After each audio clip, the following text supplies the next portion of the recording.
All right, guys. So you are welcome to my YouTube channel at Signal Lord. My name is Gabriel. Yeah. So now, very quick one. I want to show you how to identify support and resistance on gold. How to identify support and resistance on gold. Very, very simple and easy. Most times the issues traders usually have in trading is identifying support and resistance. All right. So, but in this video, I'll be showing you how you can easily take advantage of support and resistance on gold so that you can ride on the price movement.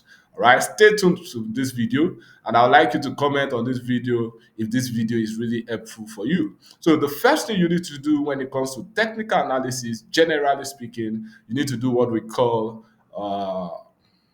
a trend analysis pattern. Now, trend analysis pattern is when you check the trend of an instrument and all you want to do is to follow the trend.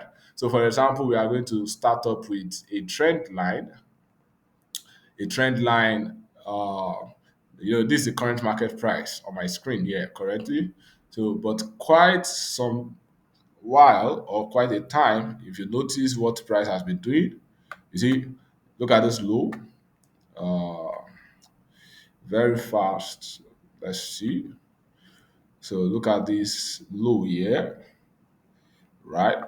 That's low. Then another low.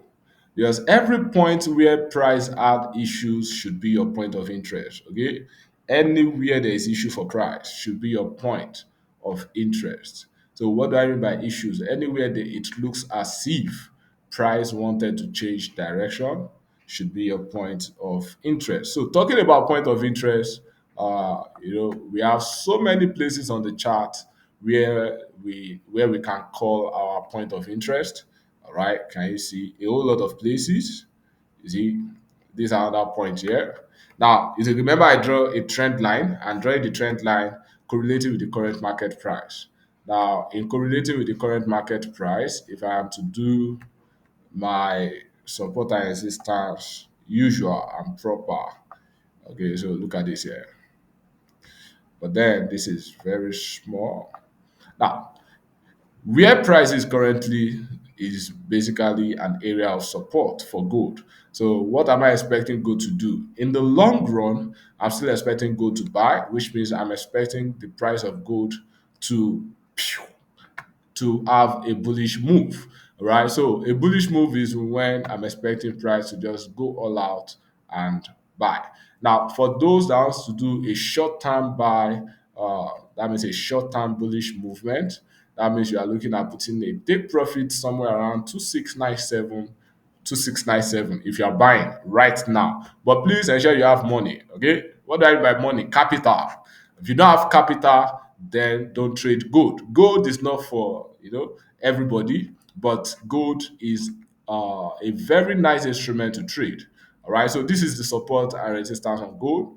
Okay, so one more thing, resistance. I've only identified the support. Talking about the resistance, you see where I ask you to put your take profit here. All right, that's the resistance there. So since that's the resistance and these are the support level, in as much as my trend line price came below it, but right now is above it and it has tested it here, it has tested it here again. So kindly subscribe to my YouTube channel if you want more of this video, and also like this video and you can share it with any other trader that this video will benefit. All right, so well, I believe you have learned one or two things. If you want to, kind of get how to do analysis proper, you can, inbox me. You can send me a message through this video, or you check a link I'll drop under this video. All right. Thank you, and thank you, and thank you.